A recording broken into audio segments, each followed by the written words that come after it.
कस्बा भुसावर में संचालित कृषि महाविद्यालय के कृषि फार्म पर ग्रामीण उद्यमिता कृषि विकास योजना अंतर्गत विद्यार्थियों ने गेहूं फसल में रोगिंग का कार्य किया। महाविद्यालय के डीन डॉक्टर उदयभान सिंह ने बताया कि जो किसान अपने खेत में गेहूं, सरसों, जौ, चना आदि फसलों का स्वयं के खेत में बीजोत्पादन करना चाहते हैं, उन्हें फसलों में रोगिंग अवश्य करनी चाहिए। रोगिंग प्रक्रिया से फसल में अन्य किस्म तथा रोगी पौधों को उखाड़कर अलग किया जाता है। जैसे गेहूं की राज 4238 किस्म का बीजोत्पादन कर रहे हैं तो उसमें अन्य किस्म के पौधों को उखाड़ देना चाहिए ताकि शुद्ध बीजोत्पादन हो। इन फसलों में फूल, बाली, फली, पौधे की ऊंचाई आदि के आधार पर पौधों की पहचान कर भिन्न पौधों को उखाड़कर अलग किया जाता है। फसलों में रोगी पौधों को भी उखाड़ना चाहिए। विशेषतः गेहूं व जौ में कंडुआ ग्रसित पौधों को उखाड़कर मिट्टी में दबा देना चाहिए ताकि स्वस्थ बीज पैदा हो सके।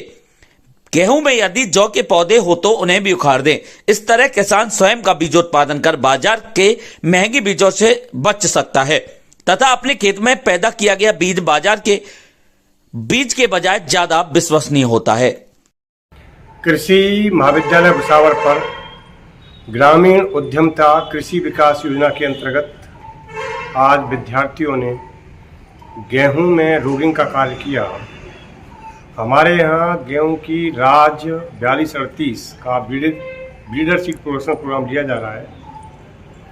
राज 4238 के अतिरिक्त कोई किस्म के पौधे हैं जो लंबाई में बड़े हैं या छोटे हैं या बाली के विन्यास से या रंग के आधार पर उनकी पहचान करके भिन्न किस्म के पौधों को उखाड़ा जाता है जिससे कि शुद्ध बीज उत्पादन हो सके। यदि किसान भी अपना खुद का बीज उत्पादन करना चाहते हैं तो उनको भी, चाहे वो गेहूं, जौ, चना, सरसों, कोई भी फसल हो, उसमें भिन्न किस्मों के पौधों को उखाड़ देना चाहिए। साथ ही यदि कोई रोगी पौधे हैं उनको भी उखाड़ के ज़मीन में गाड़ देना चाहिए।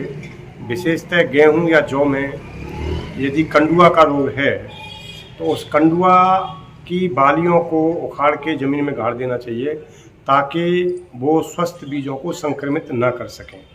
यदि संक्रमित बीज हो गया तो फिर अगले साल वो बीज अच्छा नहीं होगा और ऐसे बीज को रिजेक्ट किया जा सकता है। इसलिए किसानों को अपना बीज पैदा करना चाहिए और वो बीज विश्वसनीय होता है और बाज़ार के तुलना में सस्ता होता है। धन्यवाद।